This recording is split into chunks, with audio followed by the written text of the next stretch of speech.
आम्रपाली ने जब वैशाली के पुरुषों से क्षमा मांगी तो उन्होंने आम्रपाली का मजाक उड़ाना शुरू कर दिया। आम्रपाली कुछ देर तक चुपचाप उनकी बातें सुनती रही, लेकिन जब उन्होंने अपने मजाक की सारी हदें पार कर दी तब उससे बर्दाश्त न हुआ और क्रोध में आकर उसने सरना के हाथ से तलवार लेकर अपना मजाक उड़ाने वाले पुरुष की गर्दन पर तलवार रख दी। ये देख सभा में बैठा हर एक व्यक्ति अपने स्थान पर उठ खड़ा हुआ। हर एक की आंखों में डर समाया हुआ था। आम्रपाली ने उस आदमी को घूरते हुए कहा, अगर हम सर झुकाना जानते हैं तो सर काटना भी जानते हैं। स्त्री की ताकत को कभी भी कमजोर समझने की भूल मत करना, वरना क्रोध में आने पर वो दुर्गा नहीं काली का भी रूप ले लेती है। उस आदमी ने घबराकर अपने दोनों हाथ जोड़ लिए और डर से क्षमा मांगते हुए कहा, हमें क्षमा कर दो आम्रपाली, क्षमा कर दो। आम्रपाली क्रोध में थी। सब कुछ इतनी तेजी से हुआ कि राजा भी उस समय कुछ बोल नहीं पाए। तभी महारानी ने अवसर का फायदा उठाते हुए कहा, आम्रपाली, तुम सभा में हो, भूलो मत यहाँ अपराधियों को दंड देने का अधिकार सिर्फ महाराज का है, ना कि तुम्हारा। आम्रपाली खामोश खड़ी थी। उसने अब भी उस आदमी की गर्दन से वो तलवार हटाई नहीं थी। तभी एक बार फिर महारानी ने कहा, लगता है तुम्हें हमारी बातें समझ नहीं आ रही। क्या खुद को महारानी समझ रही हो? महारानी की ये बातें सुन आम्रपाली ने उस आदमी की गर्दन से तलवार हटा ली और सरना को थमा दी। इसके बाद वो पीछे हटकर अपने स्थान पर आ गई। उसे देखकर ऐसा लग रहा था जैसे उसके अंदर कोई द्वंद्व मचा हो। तभी राजा ने आम्रपाली से कहा, देवी आम्रपाली, हमने निर्णय आपके पक्ष में सुनाया था। इसके बावजूद भी आपने पूरी सभा में तलवार उठाकर जो दुस्साहस किया है वो क्षमा योग्य नहीं है। इसका जवाब आम्रपाली ने नहीं दिया, लेकिन सरना इसका जवाब देना चाहती थी। पर तभी राजा ने आगे कहा, परंतु जो भी कुछ हुआ उसकी शुरुआत इन पुरुषों ने की है, इसलिए हम आपको दंड नहीं देंगे, परंतु आपको आखिरी बार चेतावनी जरूर दे रहे हैं कि अब दोबारा इस तरह की स्थिति उत्पन्न नहीं होनी चाहिए। हमें क्षमा कीजिए महाराज। ऐसा बोलकर आम्रपाली ने उन्हें नमन किया और तुरंत वहां से चली गई। सम्राट बिंबिसार उस वक्त राजमहल पहुंचे ही थे। उन्होंने देखा कि आम्रपाली सभा से बाहर आ रही है तो वो तुरंत उसके पास आए और कहते हैं, क्या हुआ, क्या निर्णय सुनाया महाराज ने? सम्राट बिंबिसार जंगल से सीधे राजमहल की ओर आ गए थे। उन्हें देखकर साफ साफ समझ आ रहा था कि वो पैदल भागते हुए आए हैं। उनके हाथ में गहरी चोट भी थी जिससे काफी खून बह चुका था। आम्रपाली ने जब उनके हाथ में लगी चोट देखी तो सभा में क्या हुआ था वो सब भूलकर उनसे कहती है, भानु प्रताप जी, आपको क्या हुआ? ये चोट कैसे आई? लेकिन सम्राट बिंबिसार को अपने प्रश्नों का उत्तर जानना था। उन्होंने आम्रपाली का जवाब देने के बजाय कहा, पहले हमें ये बताइए महाराज ने क्या निर्णय सुनाया। सरना जानती थी कि ना आम्रपाली उनका उत्तर देगी और ना ही सम्राट बिंबिसार बिना जवाब जाने उन्हें कहीं जाने देंगे।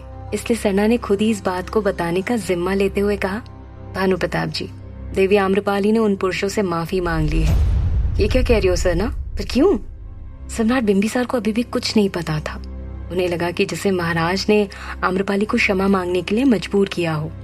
तो उन्होंने कहा, महाराज ऐसा नहीं कर सकते। उसी वक्त सोम भी पीछे से वहां आया।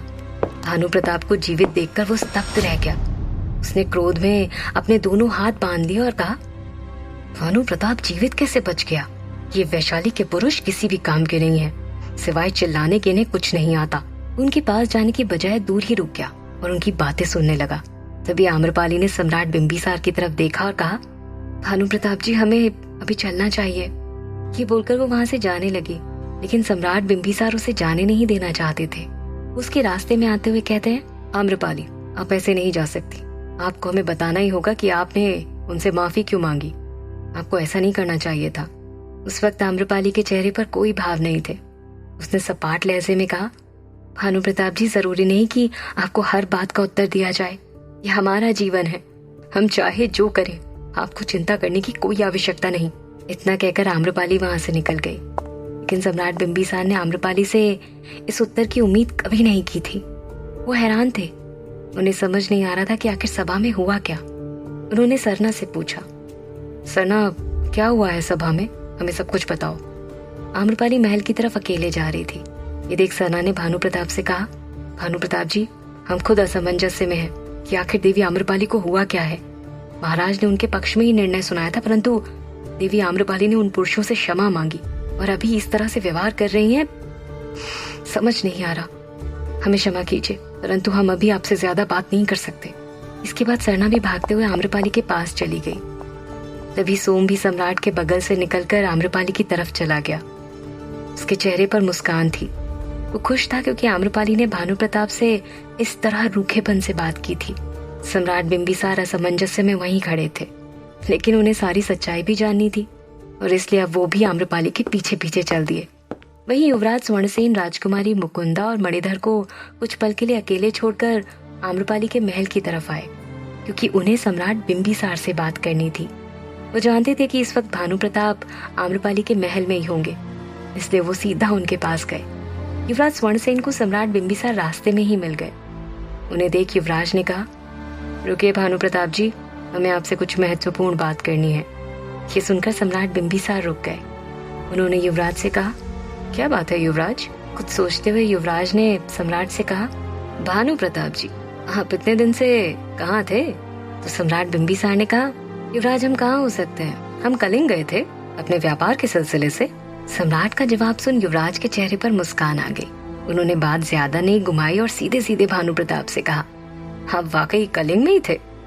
युवराज के चेहरे के भाव देखकर सम्राट बिंबिसार थोड़ा गंभीर हो गए। उन्होंने अनजान बनते हुए कहा, साफ साफ कहिए युवराज, क्या कहना चाह रहे हैं? तो युवराज ने कहा, आप कलिंग में थे या मगध में? जैसे ही युवराज ने कहा कि सम्राट बिंबिसार कलिंग में थे या मगध में थे, सम्राट बिंबिसार के चेहरे के भाव आश्चर्य में बदल गए। इधर सभा में आम्रपाली के जाने के बाद महाराज ने उन पुरुषों से कहा, हमें उम्मीद है कि अब दोबारा आप लोग ऐसी स्थिति उत्पन्न नहीं करेंगे। इस पर पुरुषों के मुखिया ने कहा, महाराज, आम्रपाली नगरवधू है और हमें अपनी नगरवधू से भेंट करनी है। यदि आम्रपाली अपना कर्तव्य नहीं निभा रही है तो यह आपके नियमों का उल्लंघन है। आज तो हमने आपकी बात मान ली, परंतु आम्रपाली वैशाली से कभी भी कहीं भी नहीं जा सकती और यदि वो वैशाली के पुरुषों से नहीं मिल सकती तो किसी अन्य पुरुषों का उसके करीब आने का कोई हक नहीं। मुखिया ये सब बीते दिन सोम द्वारा बताई गई बातों को दिमाग में रखते हुए कह रहा था। सोम ने सबको बताया था कि भानु प्रताप आम्रपाली को वैशाली से ले जाना चाहता है। मुखिया को सुबह सभा में आना था, इसलिए वो कुछ पुरुषों को भानु प्रताप को मारने के लिए भेजकर वापस आ गया था, लेकिन उसे ये नहीं पता था कि भानु प्रताप जीवित है। उसने आगे कहा, महाराज, अब यह निर्णय आपके हाथ में है। आप भी जानते हैं, यदि आम्रपाली ने नगरवधु पद त्याग दिया तो सभी पुरुषों में उसके लिए युद्ध छिड़ जाएगा। इसलिए भलाई इसी में है कि आम्रपाली नगरवधु बनी रहे और हमारी बात मानती रहे। उसकी बात सुनकर राजा ने कहा, हम जानते हैं आप सभी हमसे क्या चाहते हैं, परंतु निश्चिंत रहिए, आप लोगों की समस्या का समाधान हम जल्दी निकालेंगे और कोशिश करेंगे कि देवी आम्रपाली आप सभी से भेंट करना शुरू कर दें। परंतु तब तक आप लोग इस तरह का विद्रोह करना बंद कीजिए। ये बोलकर महाराज ने फिलहाल के लिए वैशाली के पुरुषों को समझाकर उन्हें वापस भेज दिया। लेकिन अब सवाल ये था कि जब अगली बार वैशाली के पुरुष दोबारा आम्रपाली से मिलने की बात करेंगे तो वो क्या जवाब देंगे। इधर आम्रपाली अपने कक्ष में आकर बैठी हुई थी। सरना ने उसके पास जाकर पूछा, क्या हुआ देवी? कुछ समय पहले तो आप ठीक थी, फिर अचानक क्या हुआ आपको?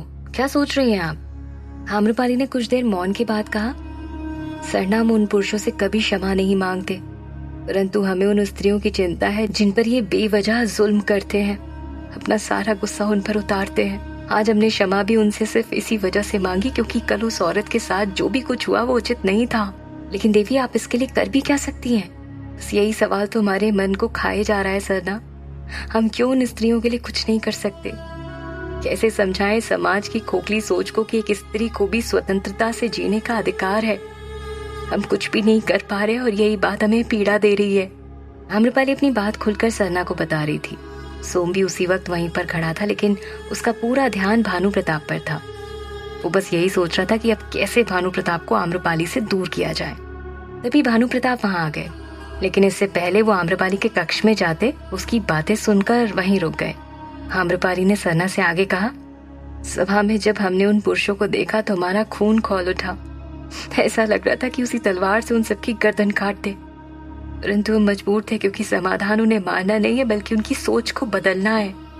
तभी सम्राट बिंबिसार कक्ष के अंदर आए और अपनी आवाज में कोमलता लिए आम्रपाली से कहते हैं, अच्छाई के मार्ग पर चलना इतना आसान नहीं होता आम्रपाली जी। उनकी आवाज सुनकर आम्रपाली और सरना का ध्यान उन पर गया, लेकिन सोम एक बार फिर भानु प्रताप को आम्रपाली के पास देखकर विचलित हो उठा।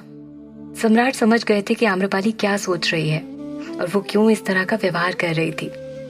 उससे एकांत में बात करना चाहते थे, इसलिए उन्होंने सरना को आंखों से वहां से जाने का इशारा किया। सरना समझ गई और वो वहां से जाने लगी। उसके जाते जाते उसने सोम से कहा, सुलोचना चलो यहाँ से। उस वक्त सोम भानु प्रताप को ही घूर रहा था। उसने सरना की बातों पर ध्यान नहीं दिया। सरना ने एक बार फिर जोर देते हुए कहा, सुलोचना हम चले। सरना ने इतनी जोर से बोला था कि सोम एकदम से चौंक गया। तभी सम्राट बिंबिसार की नजर भी उसकी तरफ गई। एक दासी को इस तरह का व्यवहार करते हुए देख सम्राट बिंबिसार को थोड़ा अजीब लगा, लेकिन फिर सोम सरना के साथ वहां से चला गया। उनके जाने के बाद सम्राट बिंबिसार ने आम्रपाली को समझाते हुए कहा, आम्रपाली जी, आपके इरादे नेक हैं, परंतु याद रखिएगा, सत्य का मार्ग कभी भी आसान नहीं होता। जिस मार्ग पर आप चल रहे हैं वो कांटों से भरा हुआ है, या फिर ये कहें कि अंगारों से भरा हुआ है। हर एक कदम फूंक फूंक कर रखने के बावजूद भी चोट आपके पैरों में ही लगेगी। आम्रपाली सम्राट की बातें ध्यान से सुन रही थी। उसे उनका समझाना अच्छा लग रहा था। जब सरना निश्चिंत होकर महल में बाकी काम देखने चली गई तो सोम वापस आम्रपाली के कक्ष के बाहर आ गया और दरवाजे के पास खड़े होकर उनकी बातें सुनने लगा। इधर महल के दौरे पर सरना ने देखा कि कुछ दासियां काफी विचलित दिखाई दे रही हैं। उनके चेहरे से साफ झलक रहा था कि कुछ तो गलत हुआ है। उन्हें देख सरना ने खुद से कहा, अब क्या हुआ? वो उनके पास गई और कहती है, क्या हुआ, कोई परेशानी है क्या? तो दासियों ने कहा, अंगरक्षिका सरना, सुभद्रा आज सुबह से ही कहीं भी नजर नहीं आ रही। हमने सारा महल ढूंढ डाला, वो ना किसी को बाहर जाते हुए मिली और ना ही महल में है। वो महल में नहीं है तो फिर कहाँ जा सकती है? उसकी तबीयत ऐसी तो नहीं है कि वो ज्यादा दूर तक चल सके। एक काम करो, उसे एक बार फिर से ढूंढो, वो महल में ही होगी। सरना की बात मानकर दासियां वापस सुभद्रा को ढूंढने निकल गई। इधर राजमहल में सभा समाप्त होने के बाद जब राजा अपने कक्ष में गए तो महारानी भी उनके पीछे पीछे कक्ष में पहुंच गई। महारानी को इस तरह आते हुए देख राजा ने उनसे पूछा, क्या बात है महारानी, आज आप हमारे कक्ष में? महारानी राजा के समीप गई और प्रेम पूर्वक कहती हैं, महाराज, आज सभा में आपके निर्णय से हम अत्यधिक प्रभावित हुए। वैसे वैशाली के पुरुषों ने भी कुछ गलत नहीं कहा। कब तक आम्रपाली अपने दायित्व से भागेगी? महारानी की बात सुनकर राजा ने उनकी तरफ उलझन भरी नजरों से देखा और कहा, कहना क्या चाहती हैं आप महारानी? साफ साफ बताइए कि क्या चल रहा है आपके मन में। महाराज, ये स्पष्ट है कि आज तक उस रामदास के अलावा आम्रपाली को किसी पुरुष ने स्पर्श नहीं किया। यदि रामदास को भी हमने जबरदस्ती उसके कक्ष में ना भेजा होता तो शायद वो भी संभव ना हो पाता। आप तो जानते ही हैं कि जब से वैशाली में नगरवधु बनना शुरू हुई है, वैशाली के पुरुषों को उसकी आदत सी हो चुकी है। आज तो आपने उन्हें शांत कराकर वापस भेज दिया, लेकिन जब कुछ महीनों बाद वो वापस फिर से यही मांग करेंगे, तब आप क्या करेंगे? महारानी की बात सुनकर राजा सोच में पड़ गए। उन्होंने कहा, तो हम कर भी क्या सकते हैं महारानी? भानु प्रताप जी को दिया हुआ वचन हम वापस भी तो नहीं ले सकते। महारानी ने बात को ज्यादा घुमाए बिना सीधे कहा, महाराज, यदि नगरवधु बदल दी जाए तो? महारानी की इस बात पर महाराज तपाक से कहते हैं, ये क्या कह रही हैं महारानी आप जानती है ना कि देवी आम्रपाली को नगरवधु बनाने के पीछे क्या कारण है? तो महारानी मुस्कुराते हुए कहती हैं, हम जानते हैं, पर अगर हमें आम्रपाली से भी ज्यादा सुंदर युवती मिलती है तो क्या तब भी आप आम्रपाली को ही नगरवधु बनाएंगे? महारानी की इस बात ने राजा को सोच में डाल दिया था। महारानी की बात सुनकर राजा क्या निर्णय लेंगे? सम्राट बिंबिसार और युवराज स्वर्णसेन के बीच क्या बातें हुई थीं? आखिर सुभद्रा कहाँ चली गई थी? जानने के लिए सुनते रहिए।